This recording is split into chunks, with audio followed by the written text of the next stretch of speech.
Halo Sobat Kompas TV, hari ini kembali lagi bersama Diana yang akan memberikan Sobat Kompas TV 3 berita terpopuler yang terjadi hari ini, yakni 14 Maret 2020. Kira-kira ada apa aja ya? Kita simak sebentar lagi, tapi sebelumnya jangan lupa subscribe dulu channel Kompas TV. Kak, Senin itu Adila libur ya? Iya libur, Diliburin. Nah, Sahabat Kompas TV, jadi Gubernur DKI Jakarta Anies Baswedan meliburkan sekolah ataupun pendidikan di setiap tingkatnya guna mencegah penyebaran virus corona ini selama 2 pekan ke depan. Gak cuma sekolah aja nih yang diliburin, tapi juga ada tempat wisata kayak Ancol, Monas itu juga ditutup loh. Bagi siswa-siswi tingkat sekolah menengah atas yang akan mengikuti ujian nasional akan ditunda.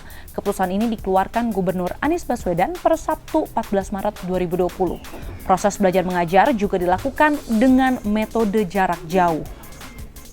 Pemprov DKI Jakarta memutuskan untuk menutup semua sekolah di lingkungan Provinsi DKI Jakarta dan akan melakukan proses belajar mengajar melalui metode jarak jauh.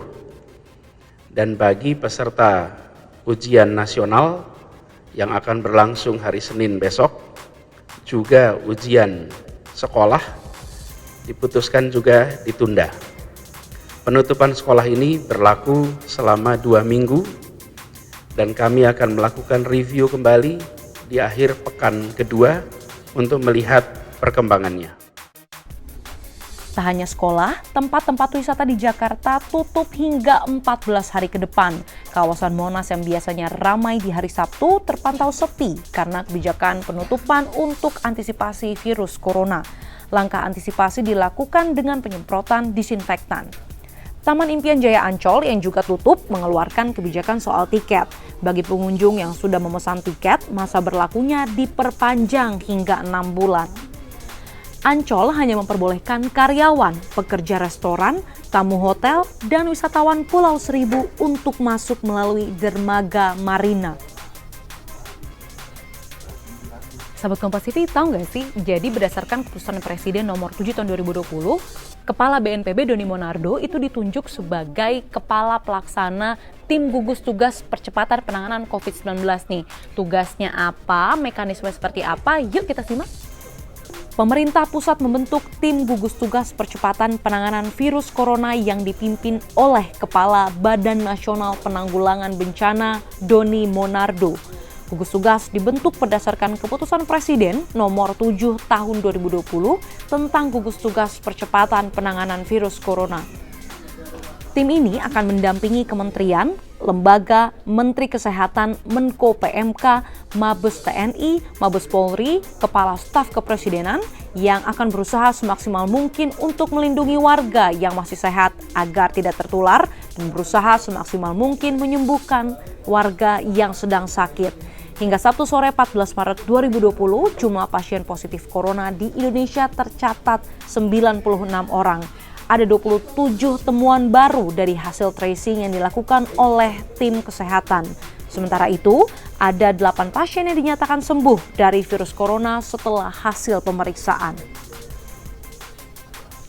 Sahabat Kompas TV, nggak hanya corona yang sedang merebak di Indonesia, tapi juga penyakit DBD nih. Nah, oleh karenanya pemerintah Kabupaten Sika, Nusa Tenggara Timur menggratiskan tes darah bagi masyarakatnya. Ini semuanya berlaku untuk semua laboratorium klinik milik pemerintah daerah. Hingga saat ini sudah 7.000 orang lebih yang dilayani petugas kesehatan terkait DBD. Selain menggratiskan biaya pemeriksaan darah, Pemda Sika juga menyiagakan tenaga laboratorium yang bekerja 24 jam penuh. Langkah ini diambil karena mahalnya biaya pemeriksaan darah di laboratorium swasta.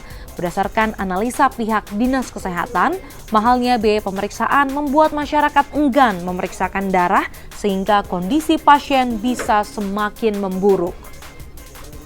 Kita pertimbangan awal karena kasus semakin turun, kemudian kadang masyarakat panas 1-2 hari, keluarga tidak lekas dibawa ke puskesmas atau ke rumah sakit. Mungkin kami analisa dasarnya adalah pemeriksaan lab di luar mahal, karena 1 kali pemeriksaan kisaran sekitar 370.000. Untuk itu kita rapat dan mengambil keputusan untuk menolong masyarakat sehingga kita membuka laboratorium kesehatan daerah 1x24 jam dan gratis. Nah, Sobat Kompas TV, tadi Diana sudah memberikan 1, 2, 3 berita terpopuler yang terjadi hari ini. So, jangan lupa untuk share, like, dan komen video di bawah ini. Lalu, jangan lupa untuk subscribe channel Kompas TV. Saya Diana Valencia, sampai jumpa.